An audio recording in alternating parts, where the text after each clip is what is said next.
Welcome to That's So Rad podcast. I'm your host, Travis Vongsness. This is a podcast about people, their passions, their life experiences, and their stories. As writer Frederick Buechner once said, the story of any one of us is in some measure the story of us all. All of us can learn something valuable from someone else's life and their stories. Join us for another conversation where we learn, laugh, and leave, seeing our own life in new ways. What's more rad than that?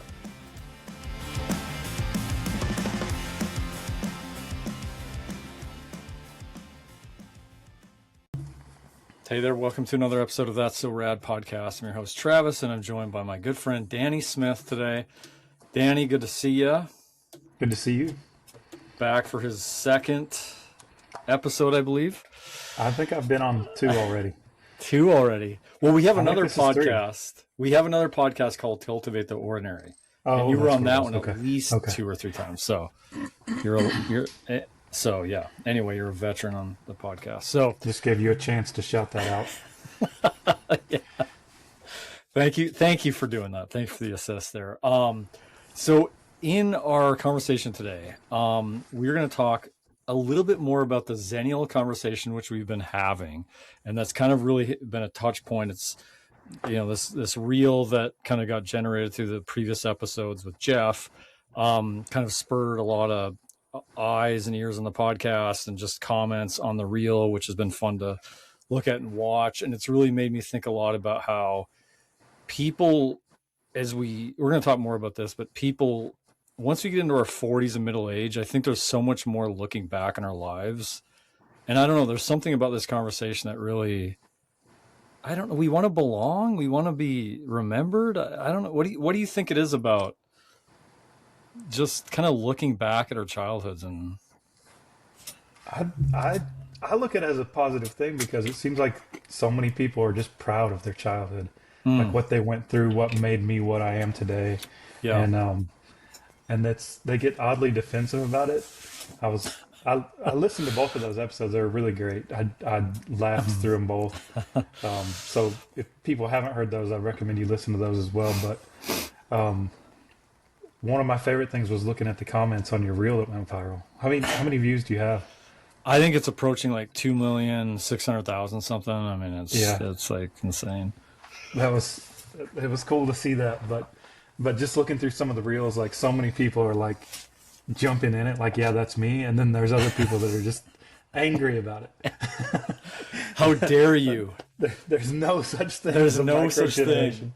You're either a millennial and embarrassed about it, or you're Gen X and exactly. I don't know, like you're trying to leave the team or something. But exactly. Yeah, people. I didn't know everybody was going to be so mad about it. Where does the anger come from? It fits the Gen X cynicism, but it's just like, who's so pissed off? You can disagree, but just like, how dare you? And like, I've had people cussing me out for this. I've had people, the years are way off. I didn't invent this. I think Gen X was the last generation where, before everybody started saying, like, well, let's not bully each other. And there's some people that just never turn that off. Not that bullying ever stopped, but that's a big part of their personality. It is. They're gonna let you know about it. It is. So that's you true. Definitely, you got a few of those. That's true. Well, we'll talk more about that as well. But anyway, so we're going to talk about kind of the 80s and 90s as for us as children growing up and as teenagers, and the things that kind of formed and shape us to this day. So we're kind of still camping out in this conversation about generations and its impact. I do want to say, by way of introduction, Danny is a realtor by day and a city councilman here in South Carolina. By night, he's a frontman for the band Whisperjaws, and at all times, Danny's a professional role model. A professional role model at all times. That badge never comes off. I didn't even send you a bio, so for you to just know that. Just know it. I just know it. Is that one of the weirder combos you've had? I don't think so. I mean, okay. That combo about your bio? Well, city council, that's throwing a lot of people off. That's a new thing. You're right about that. And then the contrast of you're this bandmate by night. Yeah. So the duality of your life. All right, so let's talk about just summer. We're at the end of the summer here as we record this. How's your summer been? Been a great summer. We always do a big family reunion in Missouri. So your last guest was from St. Louis. I want to speak with him. I think that'd be a fun conversation. We're going to do the three of us. We have to do it. I want to talk about just like me being an outsider to St. Louis and what I see. And one of the things that we were talking about when we were there this summer is, I said this has to be the fireworks capital of the world. Like there's no way anywhere else is obsessed with fireworks like they are. And I was there, around July 4th, and it was the 250th. But we looked it up, and it seems like there's a lot of evidence that says yes. Really? St. Charles, St. Louis, that area of Missouri sells more fireworks than anywhere else. So let's do a little research on that and make that part of our conversation. And why is that? Let's come back to that. But yeah, we go to Lake of the Ozarks every year. My whole family rents a house together. There's usually like 30 of us. Okay. And have a Monopoly tournament, which I got second place in. I'm pretty dominant in that tournament. Pretty dominant. I've won several times, and I'm usually like a big. There's always a big target on my back. But that's something that a lot of people can't believe is that all of us, grandparents, cousins, aunts, uncles, we all share a big house and just enjoy a week together at the lake. It's awesome. And, it's such a great family tradition. And then I just got back two or 3 weeks ago from working at a special needs camp for adults in Kentucky, which is where I grew up. I grew up at that camp. In the past 3 years, we've gone back. My daughter went with me and her friend from college, and we worked there. And it's always the best week of the year. That's so cool. We have to do a podcast about that sometime. I would love to. I feel a little weird talking, like saying people's names. There's so many stories and so I don't know how that would go, but it's so many memorable people and memorable things that happen, and you'll be exhausted at the end of the week, but it's got to be the best week of your life. No doubt. That's very cool. Well, we were talking in the previous episode as we were talking about summer and road trips, and you have taken a massive road trip a few years back across the country, right?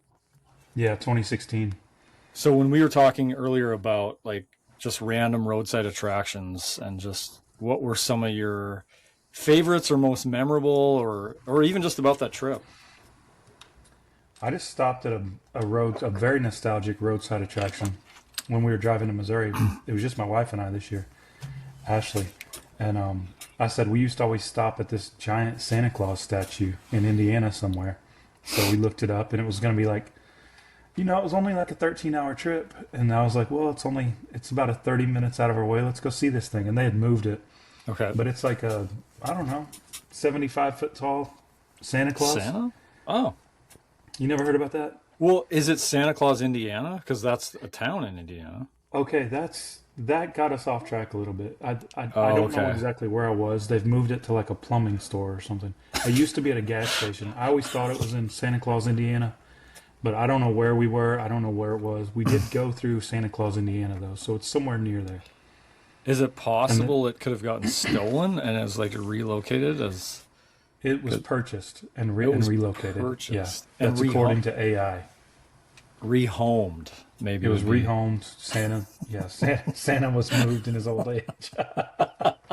But no, they restored it. It was like falling apart, I guess. I don't know what was going on with it, but I just know when we were kids, many times we'd stop at the Santa Claus gas station and take a picture, and it was always a big deal. But that's the first thing I thought of when you said that about roadside attractions. But it's a good one. We stopped at what's the thing where they've got the cars buried in? Oh, the Cadillac Ranch thing. Cadillac Ranch. Yeah, we went to that, and that's kind of cool because they're just constantly spray painting all the cars, the graffitiing those. And they're sitting vertically like dominoes, right? Yeah, they're like, I don't know anything about the story there. I know we stopped there and took a few pictures, and it was kind of neat. Wall Drug, you'll see like billboards for that all going west. So we stopped there, and that was, I don't know, I guess that was a letdown. Oh, really? Yeah. Buc-ee's, I usually stop at Buc-ee's anytime I go to Kentucky or Tennessee because it's like the halfway point, and it's, they're going to have great bathrooms. Except last time I was there, I just thought about this, but last time I was there, the first stall door I opened was a huge mess, and there was at least $3 or $4 worth of pocket change all over the floor. Oh, dang. So I don't. I could have got Well, how. the whole rest of the trip, I was thinking, what's the story there, and and how desperate would you need to be to pick those up? Because it needed a Well, I clean. mean, Bucky bites aren't free. I mean, it's funny you said Bucky's because in the previous episode, Jeff, he wanted to do a gauntlet throwdown because around, I don't know if this is everywhere. I know it's in Missouri and St. Louis, but Wally's is what he would say is a Bucky's knockoff. Have you ever been to Wally's? I never heard of that. Okay, very similar. Everything about it's similar. And Jeff started to wanted us to debate what's better. And I was like, dude, you got to give me some time to prep for this. Is his position at Wally's is better? Wally's better. And Okay, well, yeah, I'll spend the next few weeks learning I mean, that's, jujitsu or something, boxing, because it's no, I'm not a Bucky's defender. I guess I yeah, do stop there though. But no, I I never. like How do it. they spell that? How do you spell Wally's? I think it's Wallys. So it's not ripping off the Okay, double E thing. yeah, And it's very similar. I just, in our little altercation on it, I had to defend Bucky's. yeah. It's way bigger. I think they're all way bigger. He was arguing that. I mean, I think the iconic stuff in Bucky's, it's kind of like, to me, okay. Now, Jeff, if you're listening, you may laugh at this and we'll come back to it though. I'm going to say Wally's is like Walmart. No, Bucky's would be like Walmart, maybe. Okay. Wally's Kmart. And not in the heyday of Kmart though. Well, why don't we So go? Why don't we go Walmart and Target? Is Bucky's Target? okay, that's bring us. Well, I was trying to go with the '80s '90s theme on this, but Yeah, that's true. Yeah, but oh, Kmart in the 80s and 90s, they were now giving that is Walmart a run for their money. now that is true. Actually, I they don't were know the what ones went leading the wrong. way. You, Yeah, oh my when they gosh, our Kmart, which was still like an hour from our house, but it's the one we went to, when they got a Little Caesars put in there, man, that was like the uh, shopping trips just became oh a Kmart. destination. Back in the day, Kmart. I think Walmart was in the shadow of Kmart. I think so. It certainly was because it Yeah. came in later. Wow, we got it. Now, one thing about Bucky's that you should know is the car washes are basically free if you fill up. Really Did you know that? didn't know that. It's like a dollar off of a. I'll probably get it wrong, but it's like a dollar off a car wash up to like $15 when you're Really, filling up. what? Okay, I got it. It's a dollar off per gallon of gas up to like 15, and then Okay, the car wash costs $15. So if you're gotcha. filling up, you might as well get the car wash. Makes sense. Dang, never knew that. Wow. We need to revisit this and we need to research Wally's so we can have a more informed debate. Yeah, and probably call in some experts on that. I agree. That would be smart. Um, question I have for you about road trips sites. Okay. You've definitely explored a lot out west, but you're a Kentucky guy, so the Hmm. East Coast, you live in South Carolina. What is it about why the craziest roadside attractions seem to be Midwest and West? Illinois is at the center of a lot of weird stuff, but Because there's nothing to do. There's you're driving through like the most boring scenery ever. It's all flat. There's nothing to see. There's nothing to do. And then every 10 miles they just put up a billboard saying you're only 300 that's miles from Wild Drug or whatever. that's true. Yeah. I think And the that's more it. general Like, boredom, you're right. You're right. Because down the south and the sprawl on the East Coast, I mean, every like you're not outside of a population driving anywhere. Like you're not like there's not open roads largely where it's like hundreds of miles of nothing, like you're saying. right. And they've got a lot of people on road trips. They're just Yeah, trying to catch a little bit of that money that people are ready to spend. that's true. But I think the biggest thing is it's boring. And like when I sold our Airstream, I drove it out to California to drop it off with a buyer or Colorado. And I don't I did it when I was a kid, but I wasn't paying attention. But when you drive out there, even when you get into Colorado, it's like it's extremely boring. There's nothing. It's all flat, nothing to look at, and then all of a sudden the Rockies are just upon you. Yeah. Yeah. Yeah. About halfway into Colorado or something like that. But before that, Indiana, Illinois, I don't know what all you go through. Kansas, Sure. it's all boring. Yeah. It's all sky. It's all mostly, Nebraska. It's all, yeah. But it's great for like daydreaming and just letting your mind wander, or putting on No, an that's album. true. And This is that's true. one of the best parts about a long road trip.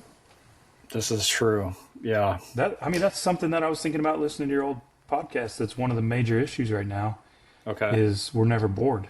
I never allow myself to get bored. Yes. It's killing creativity and things. Oh I may my have said this God. last time we were Yeah. together. Yeah. Yeah. Boy, that's so true. That's such a stamp too of our childhood. Oh my gosh. Well, do we want to talk any other last things on road trips, or are we getting right in to Let's get in. let's get in. Okay. Rewind your cassettes. Pencil in case it got unraveled.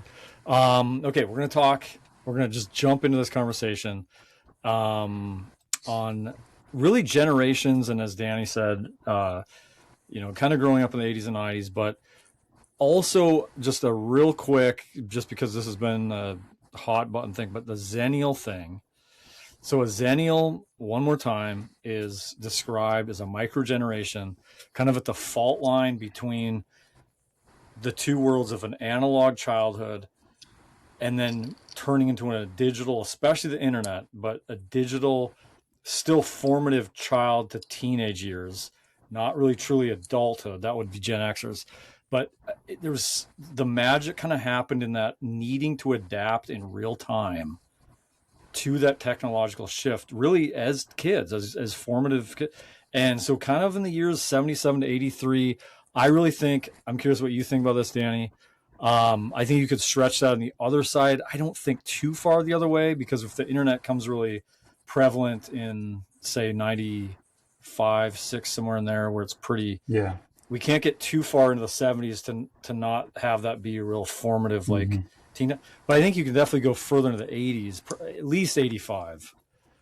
Yeah, I saw people in your comments saying 85, 86. 85, I'm not 86. gonna gatekeep them on that. I think they're right. It's a good Xennial answer. I mean, we're not gatekeeping. Yeah, So- come on in. Come on in. There's room. If you want to be in, if you relate, we'll let you in. Well, and I think that's so it's almost like my last thing about this Xennial thing, but it's like fascinating to the gatekeeping. I mean, I don't know how many people have liked this reel now. It's probably over 100,000. I mean, those are all people that are like, this is it. It's not this exclusive club. I mean, some people are saying that, or it's like a joke, but it's not the exclusivity that we're so special. I mean, one could argue that. Some people say that, but I think it's more of just like, no, this is what really makes us feel understood. Because you either get that or you don't. If you're a Gen Xer at sort of the end, or like a young Gen Xer, and you're still like poo-pooing the Xennial idea, it's because you weren't that. When the shoe fits, you wear the shoe. And I think one big thing with the Xennials is there's what they were offered is millennial or Gen X, and they're saying, Yes. well, neither one of those fits me. Yeah, And 100%. that's where people started saying there's a little bit something different here in Right. this little in this decade or 7 or 8 years or whatever. And that's the point, I think, of microgenerations, whereas we've kind of beat this to death, but yeah, you get a big generational span, and it just can't fully account for, especially these bridge moments like that. And so I think that's where, back to the Xennial stuff, it's like, yeah, it really does make sense of that era. So for us growing up, so you were born in 81, so you're kind of right in the heart of there. What were some Xennial experiences that kind of better explain how you grew up as a kid? So what kind of things? Can I tell you something I thought about listening to your podcast? Yeah, the please. past episode. A major thing that I felt like was missed, that was a major part of my childhood, was starter jackets. Oh man, how was that left out? I mean, you guys hit a bunch of them. You hit windbreakers, which were huge. I don't know if you hit silk shirts or not. That was just like a Didn't little hit silk 2-year shirts thing. either. Man, look at you just But bringing starter the jackets. Well, I was listening to it. When you're on the spot, sometimes you forget about starter jackets. But when I was in middle school, that was around the time starter jackets got big, and it was on everybody's Christmas list. And this was one of the funniest things that happened to me. They were like $100. Does that sound right? That sounds right. Yep. Okay, so I think $100 was probably my entire Christmas budget, or maybe more. That was a lot. So I wasn't getting a starter jacket, but a very funny phenomenon happened when I was in middle school, and that is somewhere, in eastern Kentucky where I grew up, it was known as one of the poorest places in America. Yep. And we'd end up on like the news sometimes as like the poorest town in America, Lee County or whatever. So somewhere they had a bunch of rejected starter jackets that something got messed up, like stitching was off. Sure. I don't know what was wrong with them. They forgot to put a pocket on it. Somewhere somebody heard about our town and sent a tractor trailer full of starter jackets to our town before Christmas. Wow. And I didn't know about it. I didn't go get one, but apparently a lot of people knew about it. And all these people went down. I don't know if you had to qualify or what, but it was more like the needy kids, I guess. Sure, yeah. And they all went and got a starter jacket, unbeknownst to everybody, because you're on Christmas break. None of us had social media. We didn't have cell phones. Christmas break, nobody. You might talk to 2 or 3 friends. So when we came back after Christmas break, there was this weird phenomenon where all the rich kids and all the poorest kids all had starter jackets. And so you've got the rich kids coming back like, hey, I've got my starter jacket ready to show off. And all the wind just got taken out of their sails because the one difference was that like you'd start noticing, okay, they probably got theirs off the tractor trailer because it was like Washington Redskins instead of like the Cowboys or Kentucky Wildcats. Yeah. So I think still people were still able to separate themselves out and feel good about themselves, but it was it was a little bit of a shocking moment there. That's and when I think about that, I think there were, even to your point, certain teams that were the upper echelon. Like I think the Charlotte Hornets. Charlotte Hornets were huge. Like that was the Miami Dolphins. There was something about some of the colors. The Raiders for a certain. The Raiders, but the Raiders were for like a certain group that saw themselves a certain way. I think that's true. You didn't just buy the Raiders because you liked the colors. You were saying something about you yourself. were saying something else. I was thinking. Ashley, go ahead. I was just gonna say I think Ashley had like some Charlotte Hornets gear when she was a kid, for sure. And probably had never seen a basketball My before. sister had a Miami Dolphins football one. I don't know if she could have named what the sport was. I mean, but it was just. I was thinking Cowboys were Cowboys were huge, like being they're America's team, and I think they had a big following. I was thinking, now that you said that, and this is not the same era, this precedes that, but as we're talking about style and things like that, tight roll jeans. Oh yeah. How did the pin? Did you pin? I mean, are we talking like 1990? I mean, isn't this? Am I late 80s?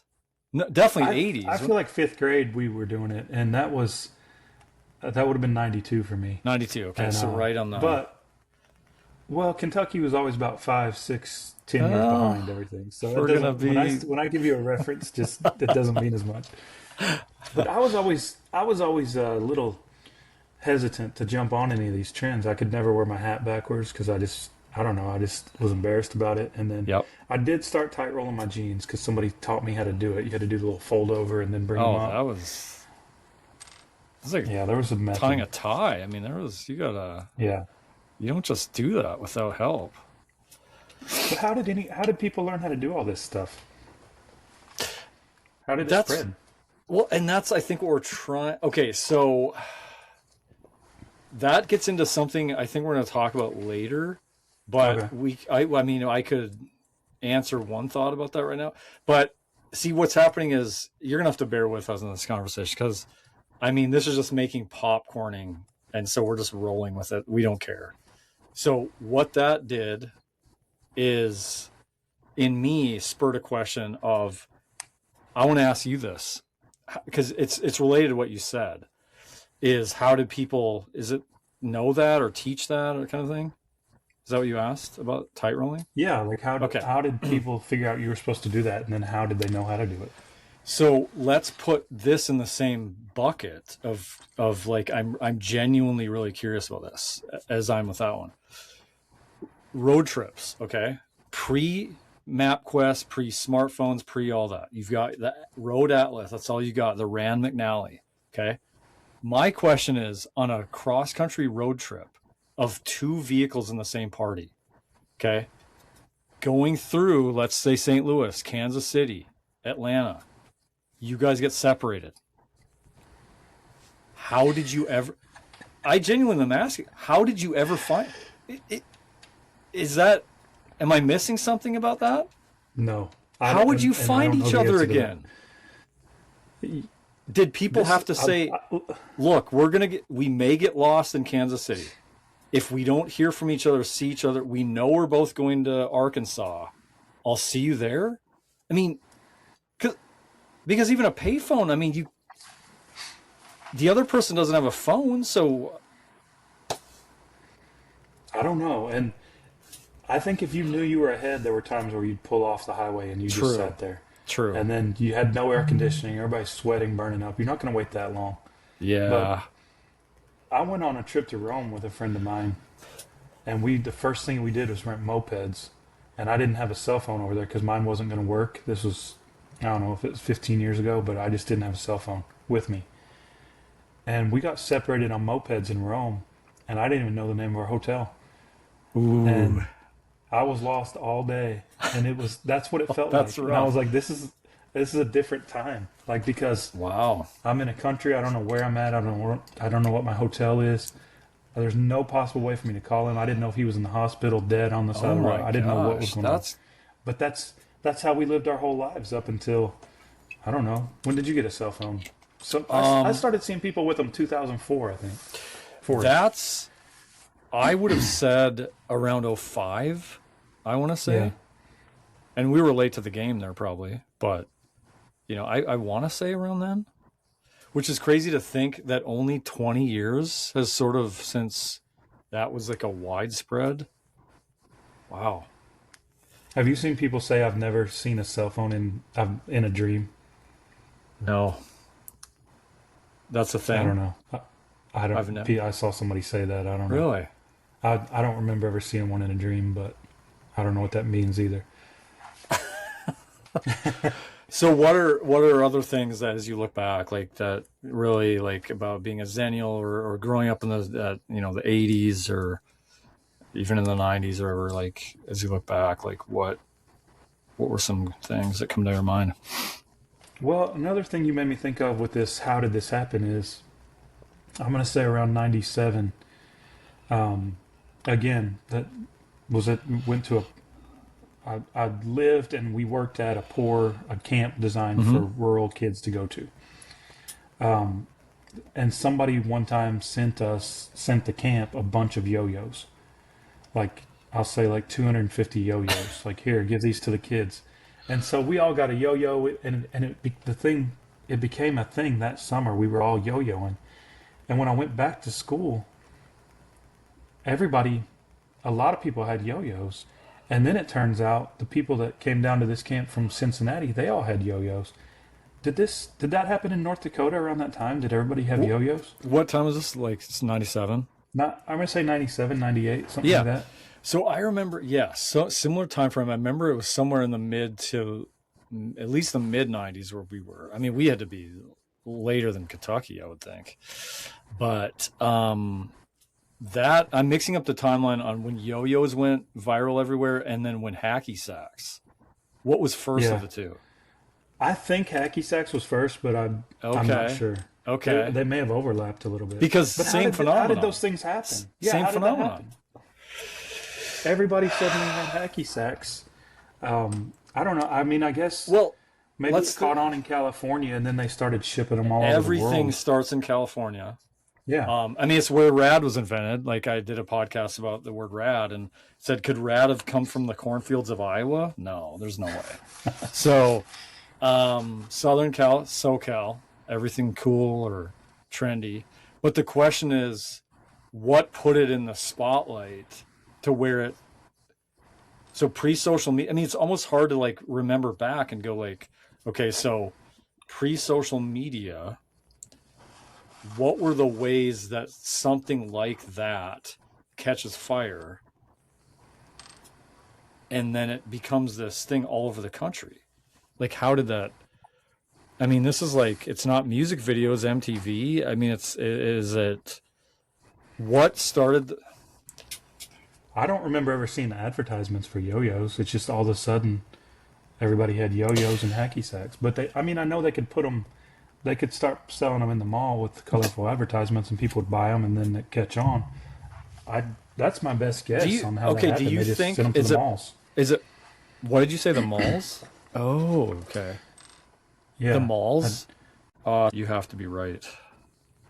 So your theory is these are starting in like major, like say California, and then it gets trendy. Okay, this is LA is just buzzing over yo-yos, because I think they would have had to have seen locally an explosion, and then they would estimate. You have to be right in the mall thing. The mall had to be a feeder. It was a major feeder. Because the only alternative I could think of would be almost like where kids are just like how things spread word of mouth, where it's like kids visit family in Oregon and then Washington and then Colorado, and now it's just like, and then it just starts to. But I don't think that wouldn't launch like that. No, I think probably maybe it used to, but that just seems like it would take too long. Like these things all hit. It hit in Kentucky and North Dakota in the same year. So I don't. You're right. I don't think that explains it. Yeah, we're gonna go with malls on that. Let's go with malls. Yeah, I think so. Maybe the JCPenney catalog. Yes. Yeah. Well, now that you say that, catalogs. Yeah.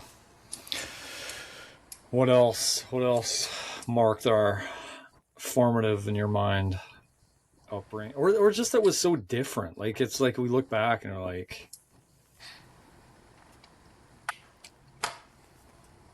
I want to say one, as you're thinking here, is, and we're getting a lot of comments on this, like people like looking back, like with cars, unsafe cars, no seatbelts, and just almost celebrating that secondhand smoke all over the place, and just kind of, like,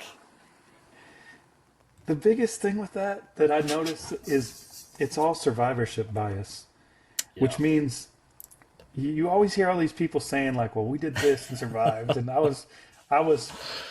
we used to play with asbestos like every morning. We'd just share asbestos and we're all fine.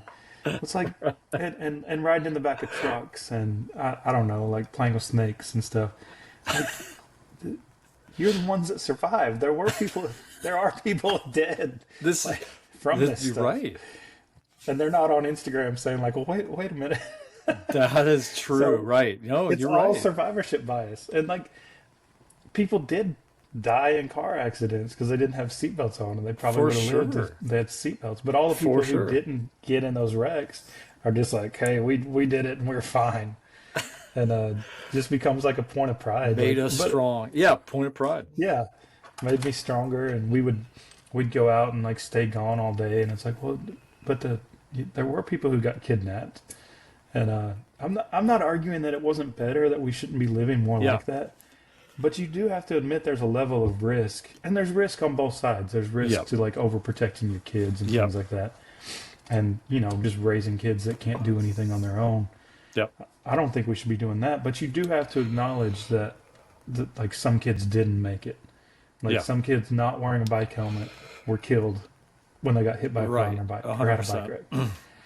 Yeah. No, that's a great point.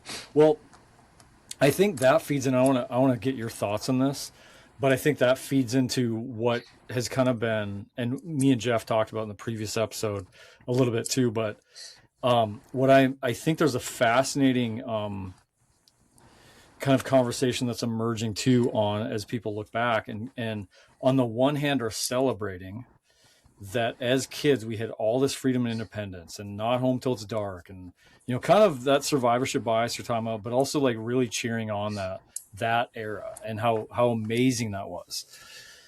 Well, at the same time, we are the parents of the anxious generation. Like when you read the book The Anxious Generation, it's a phenomenal book by, I think it was a sociologist, that researcher that describes what happened, and where the kids, and I don't have the years in front of me right now, but where into the early to maybe 2010s, somewhere in there, and continue to this day, but like had that experience of parents that helicopter around physical safety, like, oh no, you're not going to that park if I can't see you, and all these risking type things and freedom and independence, but then dialed it way back when it came to screens, the thing that actually we should have been protecting, because internet bullying and pornography and just so many crazy stuff that happened there, and kids like really got catastrophically hurt by that and continue to, and almost like we're hands off there. So he makes a great point around, and so I guess the question I've been thinking a lot about is what made us kind of overreact to the very thing, the freedoms and the independence and the physical spaces, risking, like you talked about, to kind of, well, we gotta, even though it sounds like we're defending how great that was. Does that make I sense? don't know. Yeah. And I don't know. I was thinking about that when you and Jeff were talking about it on the previous episodes, but I don't know if we're just like overcorrecting for things. Like when I grew up in the middle of nowhere, Yep. and there wasn't, I wasn't out in like the city by myself or anything, but we would go out. We had a lot of cliffs around our house, and we would go out and play on the cliffs, and there was no one around to tell us don't get so close to the edge. And I'm talking more like when I was 13, starting to be a teenager. It's not like I was just running around unsupervised all the time, but that was the major danger for me. And I think like, well, I would never want my kids going out there playing on the cliffs by themselves. But I also don't remember a lot of passivity around computers and the internet. Like I remember when that stuff came around, like everybody was terrified of it. That you would only have the computer was supposed to be in the family room, and you were Right. only on it if somebody else was in the room. And no, that wasn't true for all my friends. I had friends that had internet in their rooms and things Sure. like that. So maybe, I don't know. I think when we were kids, I think parents in general always move toward the less restrictive parents. So it's like 3 of my friends are allowed to stay out all day. Can I go hang out with them, Mom? And it's like, well, okay, but you need to make sure you stay with them and be home by dark. Those Right. kids may not have even had to be home by dark. And I think it was kind of the same thing with internet safety. Yeah. Like, you're not allowed to be on the internet unless I'm in the room and things Yeah, like yeah. that. But you go to your friend's house, and so I don't know, like Yeah. they were probably scared of us getting an email address and everything because a stranger could email you, True. and who knows Yeah. what would happen. Yeah. But I don't know. I think if I could go back with my own kids, I'd be a little more strict on Yeah. their internet usage Yeah, than I yeah. was. Yeah. Well, and I think like you made the point, and I think I think the similar thing of like, just because as a child or a teenager, you had an experience that at the time you thought was amazing and freeing and like, oh my gosh, I'm so glad I got to experience this, doesn't mean you're going to have that same mindset now as a parent. I think you kind of said that, like, because you also knew this was a close call. I could have been kidnapped. I remember almost falling off that cliff. I know what my parents didn't know. And now that I'm a Yeah. parent, you know, Yeah. I mean, I And do that think was, that, you and I both worked at group homes, and we'd have this experience where the alumni would come back, and just one of their favorite things to do is tell us what they used to get away with, and they'd always say it from the kids we're taking care of, and it makes you, first of all, like, okay, well, don't tell them how to sneak back in the house, please, but also it just makes you wonder, like, what are these kids doing that we're just totally oblivious to. oh yeah. And our kids are doing it, those kids are doing it. It's a normal part of growing up, is Yeah. you're doing things that you don't want the adults around you to know about. And I think it's I I don't know exactly how I feel about it, but it is a very common ex- shared experience that people have of growing up. Yeah. And the other thing this conversation made me think about is it was so much easier for us to have plausible deniability when, because we didn't have cell phones, there was no way to track where we Yeah. were. And Right. you could just like, anytime something happened, it was like, oh, I didn't know if you still wanted me to come home because it was raining outside, and I didn't know if I should drive home in the rain, or like, oh, did you want me to do that? I didn't know, or I didn't know what time it was, Mom. Like, Sure. I don't have a watch. I had no way of knowing what time it was, and I do look at like kids now, and like their parents are tracking where they're at and when they leave and when they get home, and I don't know. I get the safety aspect of it, but I do wonder what that's like to grow up with just, feeling like you're constantly on camera, like you're Right. just being tracked all the time. There, Yeah. I remember the first time I rode off on my go kart. I got a go kart when I was like 10 years old, and the feeling of freedom that I got when I just Oh drove man. away and no one knew where I was, and I was up at camp and I was safe, but Right. no one was watching me at that time. It just that was a new phenomenon, and just the Yeah. joy I was filled with just felt Yeah. good. And I wonder if kids like where do they get that now? Well, and maybe that is the thing where it is this frontier of like the internet, of social media, of these things that parents still don't have a full grip on what they are. Can't, I mean, obviously the internet, yeah, but like the TikTok platform or whatever, like these escapes that, because that's a great point of like how much of our childhood were these new destinations of like exploration and freedom that one after the next, go kart, and then it might have been a four wheeler, and then, whatever, right? But yeah, like now, what is that? Where are those benchmarks to getting freedom and feeling like I don't know, because it's a And healthy are thing. they important to kids anymore? Because another thing I've noticed is kids today are not obsessed, and some of them don't even care to get their driver's license. Have you seen this? That's a phenomenon everywhere for sure. Into the I knew college years. maybe, yeah, I knew maybe one or two kids that didn't get their driver's license. And I was like, well, why would you not get your driver's license? And I still don't know why they didn't. I don't know if they were scared or what, but it's like kids will just be like 17 years old, and they're just kind of like, well, I just haven't done it yet. It's like it's a non-issue to them. And then as we were talking about like going out and like building forts and tree houses and playing in the creek, I don't know that kids want to do that anymore. Like they want to hang out online and see each other. I don't know that they're asking and being told no. I think they just don't really want to do it as much. And do they even know what it is? I mean, to some degree, when you're only born into this, I mean, that's what we kind of were talking about before. When you had a foot in a world of no digital, no like hyper technology, like you had a fluency in that world, and then you become, and that's why we can look back and like know what that's like.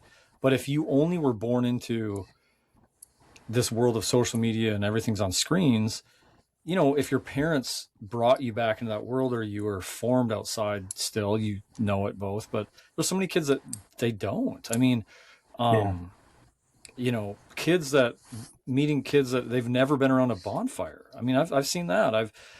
I wonder if some of the driving thing, because that really fascinates me, and I wonder if some of that is part of the anxiety of like I don't know, maybe we talk about more anxiety now, like what does it mean to I mean, are kids more scared about car wrecks? I don't know if there's any like part of that, but I do think there's a part of with us driving meant freedom and exploration. Maybe it was, and I'm not saying this doesn't still exist in some ways, but whether it was going to parties or meeting your friends somewhere or driving the loop down a main street in a rural town, um, going to a mall. I mean, some of that stuff is so disappeared, it feels like. I, I don't know, right? Like where I you, think it the it need to has. go to places like that. And also, I like as you're saying that, I'm wondering if we took away a big part of the reward of you're 16 now, you can drive. You know, you're supposed to be back at this time. You tell me where you're going, when you'll be back, all that stuff. But it was kind of like, well, if I drive down a side road and do a little exploring, it's okay. Like no one's gonna know, and I'm Right. not doing anything I shouldn't do most of the time. But have we taken away a little bit of the reward? Like, because a big part of the reward for me was that feeling of freedom, and like I Yeah. can just kind of do what I want right now. Yeah. And if you're being watched on your phone, and it's you get a call from mom because you went 67 miles an hour when you were supposed to go 65, Right. like it's not as big. It's not as big of a reward for you. It's That's more so like true. That's so it's true. not as it's not as special, I guess. And It's aside not from the as fact that none of us had cars that you never knew if you were going to get a flat tire, it might break down. My gas gauge didn't work. I might run out of gas. It was an adventure every time I went anywhere. And right. I don't see anybody driving beaters anymore. Well, you're hitting on something too here. I think that is so relevant in this whole thing is I feel like a lot of this too is an experience that we had that was filled with so much more uncertainty. And like you never knew, like, I mean, we talked about this in one of the episodes of like when you had to call someone's landline phone, you're probably getting their, pissed off dad to ask if Yeah. Jenny's there. And you never know what Who's you're going this? to get. Right. And it's like whether it's like going in a crappy car that could break down, leave you stranded, whether it's you just whether it's waiting on something, like you had to order something from an East Bay catalog and you got to wait on your shoes for two it's just there was such a lack of knowledge of knowing certain things. Like Yeah. I mean, That and one of the biggest was that we didn't have directions anywhere. We felt like we were really ahead of the game by printing out MapQuest directions. Because like, and our parents at the time were making fun of us, like, oh, nobody can read a map anymore, and they're kind of right because we had our MapQuest directions printed out. It was just like two it's like sheets, and you'd always get confused because there'd be like six things telling you how to get out of your own driveway, and you're like, what step am I on now? But if you missed a turn on on your MapQuest directions, you're done. you were You are screwed. done. You are done. I It's a I've linear always had a experience. It is. Like if you miss a step, you might as well just and like if you're on the interstate, Oh, you I didn't know what to do. But you know, oh my, I've that's always had so a horrible true. sense of direction. I still have a horrible sense of direction. I never know where I'm at. I don't know where I'm going. I rely on my phone at all times to go everywhere. But I remember I drove to Ohio from Kentucky when I was probably 17. I got my first ticket for no seatbelt on that Ooh. trip. But anyway, on the way home, it was about a 3 hour trip, and on the way Yep. home, it took me over 8 hours to get home because I got lost. I would stop every few miles at a gas station and look at a map and ask the person like, "Hey, do you know how to get to?" I was so lost at one point that I asked, "How far am I from Richmond?" And the guy told me, I don't know if he told me an hour, 45 minutes or whatever. So I called my dad. I was like, "Hey, I've been lost, but I'm only 45 minutes from Richmond. I know how to get home once I get to Richmond, Kentucky." And I was so far off track that the guy was talking about Richmond, Virginia, but I Oh didn't know my that. gosh. And I'm not saying this in a bragging way. I'm saying this in a way that should make you question my ability to be alone. But it was, and I called and checked in with my parents two or three times, telling them like, "Hey, I'm okay. I'm just lost. I'll get there eventually." Uh, but there was no check-in. It was just like, we hope Danny makes it home today. We hope he gets home before dark. And that was about it. And that was, I think things are happening inside you, and wires are getting built in your brain when those things happen. And we've taken that away from kids, Yeah. and I don't know that we can quantify or say exactly how it's affecting them, but we Yeah. know it affects them. And Sure. maybe it's a good thing, maybe it's a bad thing. I don't know, Yeah. but it does do something. That's a great point. It does do something. It has an impact. It's had an impact. A weird thing, Travis, that's been happening to me lately is like, I still don't think of like us as being like middle aged, and even though we're probably past middle age, to be honest. Yeah. But I'll say things or we'll do things now, and just the way my daughter like will like roll her eyes or say things, and it's like that's such a millennial.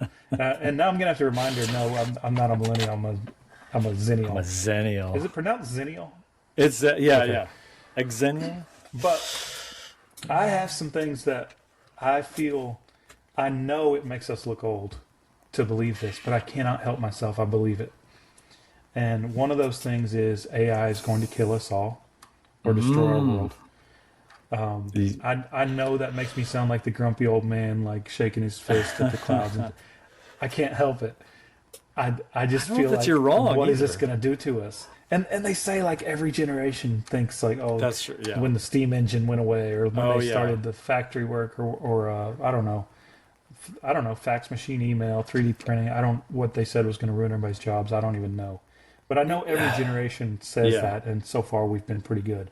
Yeah. But AI, I'll just go ahead and be an old man about it. And I use AI. I like AI, but I'm also scared of it.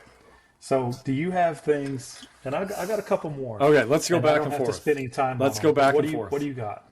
What do you got that puts you in that old man? Well, room? And make a comment too on each of ours if you want. Because I was going to say too, I bet when the internet first came out, there was some geezers then, boy. Oh yeah. Oh man, this is it. All right. I'm going to go with paper backups. Now, I would say I'm not huge on this, but I have been in the past recently. Like the printing the boarding pass. Like are you a boarding pass printer as well? I've recently stopped. And honestly, I'm one of those people that like is never prepared. So Ashley always handles the boarding passes. But I used to print them when I was going somewhere by myself, and now I'll put it on the phone. And they don't like you at the airport if you're showing up with a piece of paper. They give you don't. A look like. I heard someone at an airport printed a T-shirt of their boarding pass and got scanned and went right through. That's the way to do it. But it does That's the best way to do it. I feel like this is to me is a fascinating thing because I think there is a little Xennial thing. Like me and Jeff were talking about, like how we even now as adults, where we've really obviously technology is all about who we are now, still can have these moments though of like preferring, say, a sticky note of organization, or we all have our little things where I think we can still look back to like pre-internet, pre-whatever.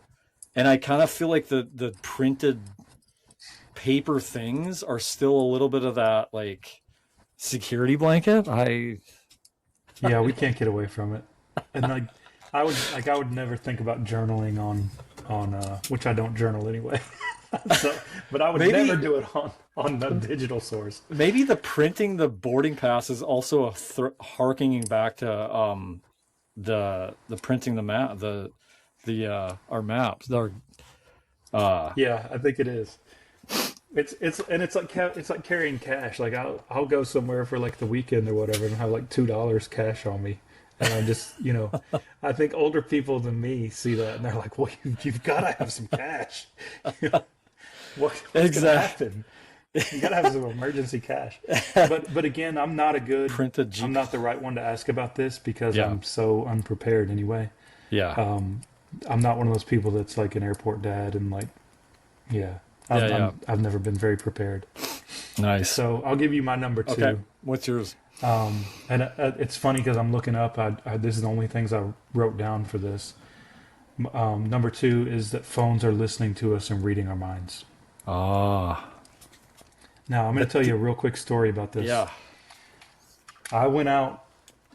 I don't know what I was doing. I went out somewhere in my car, and when I got in, I turned the headlights on, and I could see the headlights reflected in the window, and one of my headlights was out. And I thought to myself, I should stop by the auto parts store and get a headlight. I didn't talk to anybody. All I did was drove to like the grocery store, and I came home, and I didn't go to the auto parts store. I don't know if I forgot or decided I'd do it later. So I was gone for like 20 minutes. I didn't have time to talk to anybody about it. And when I got home and opened up Facebook, every ad was for headlights. Every ad. Yeah. It's crazy though. At this point we know they're listening. Like, you know what's hearing what you're talking about. I didn't Google anything. Yeah. I didn't stop by an auto parts store. Yeah. I didn't do anything except go to the grocery store. And every ad was for headlights. And so I know they can read my mind now. No doubt. And I just hope they're not logging it somewhere. Well, and I think we've all had multiple of those types of experiences. I remember since then, I mean, I remember when you told me that story first of all, and this might have been 2 years ago. And I think I was like, I vaguely had that happen to me. And now since then, I mean, it's like daily probably. I feel like I've seen that. They're in somehow. It's accelerated that much. What else you got? I'm kind of thinking just the weather. We're at that kind of weather state, Man, the winters were so much colder. Kids. I mean, do you know what, like... Wait, do you think winters are colder now? No, but I'm saying like going back to when they were colder for us, younger. Oh, but commenting on how... I hear older people say that all the time. Yeah, but I mean, I think that's us now. Yeah, it is.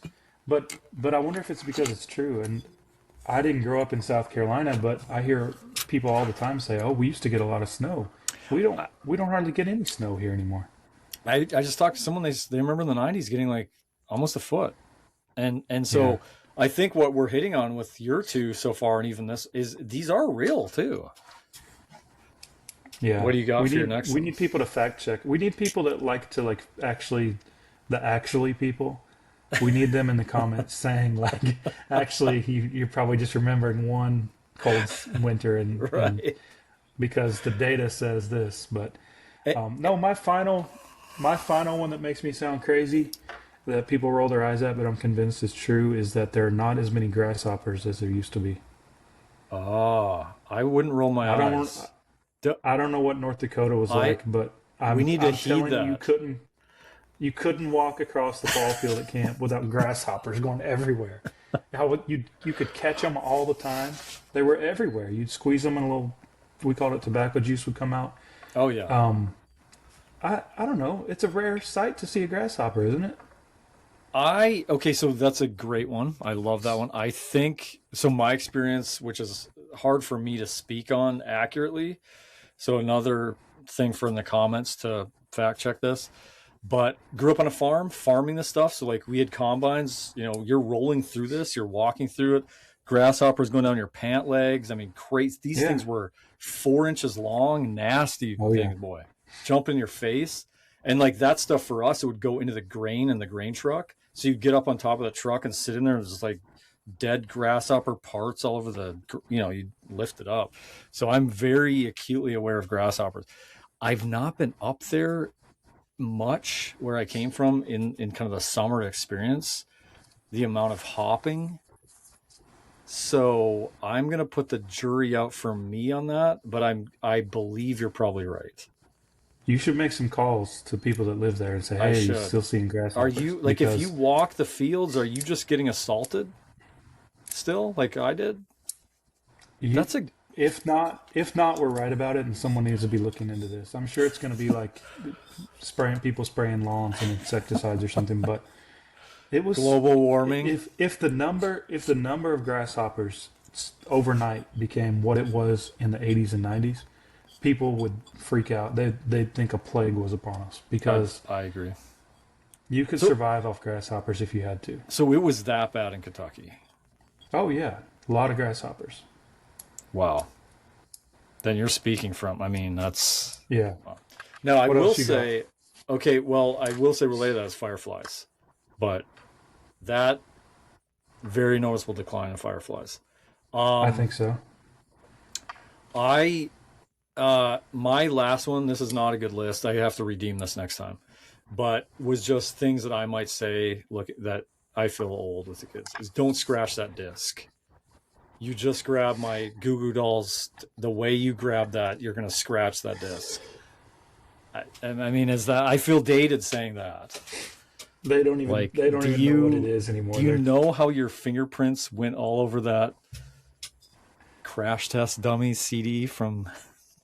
We've been babying our CDs since like 1993, and these kids, with their nails and their fingers. The proper, like, are you a like outer edge grabber or a finger in the middle finger on the in the CD? Hole. always been a big finger in the hole guy when it comes to CDs. Oh man. No, I'll well, go either way. I'll go either way. You can grab them too. Oh, you can. Okay. But, I can't. We can't come back from that, Danny. We just can't come back from that. I Okay, mean, well, we let's just have call to. it. George Costanza.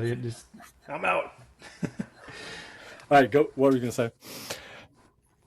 I was just gonna say it's funny, like when you first get a CD, how careful you were with it, and then after you'd had it for a year, like you got a few new CDs, you're just like tossing it in the back of your car, or Exactly. throwing it in the console. You'd find it in the floorboard, and usually they'd still, some of the songs would still work. It was always the one song you cared about though that would get the Always. bad skip. Like Always.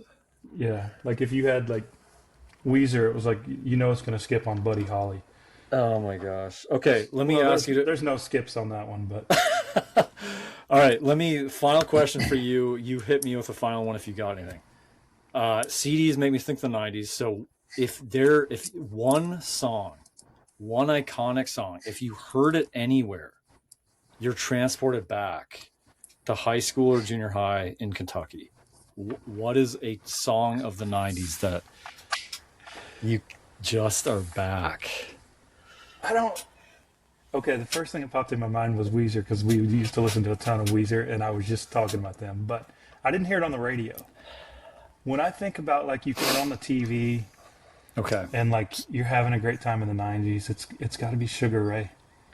Oh man, you're going And he late had two or 90s. three, and they all sound about the same, but like I just Yeah. want to fly, and I just I don't want know to what every morning, every morning. That's it. But that's Yeah. like 99. Isn't that the tail end? I mean, that is way at the end. Yeah, it was, but that was that was my like junior senior year, and like that was some good times, and I never had a Sugar Ray CD or would call myself a fan, but he defines the '90s sound for me. Just a great pop song. That's a great one. And that made me think of, I'll never forget track 1998, right for graduation. I'm listening and Semi-Charmed Life, Third Eye Oh Blind comes man, off. yeah, And yeah. I had never heard a song like that. And to this day, that's a banger But just you've still only heard like 80% of the lyrics though, because they were like bleeping out half the lyrics, and it wasn't normal because you couldn't understand what was he saying. Because most of the time they'd like bleep out one word, what they were saying. But have you ever looked up the lyrics to that song? oh, they're doing crystal meth, and it is the The lyrics word. are completely absurd.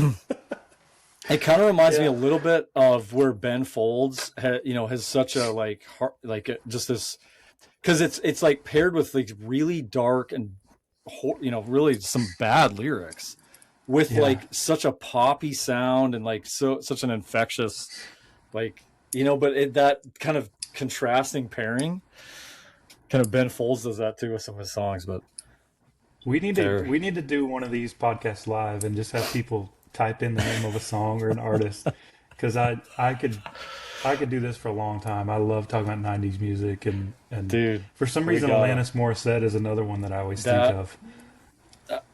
and I loved how you put the disclaimer of like, because you may not have been listening on the school bus of that or whatever and heard it, but when you hear it now, it transports you. Because ironic is I just instantly transported back, even though at the Yeah, time I don't remember listening. mine's the other one though. Okay. Mine's the real angry song. And every time I scratch my nails on someone else's back, I hope you feel it. You ought to know. Yeah, you ought to know. Yeah, yeah. Oh man, that's Gosh. an all-time great song, Oh but one of my the gosh. angriest songs. And then it turns out it's about Joey Gladstone. So I mean, yeah.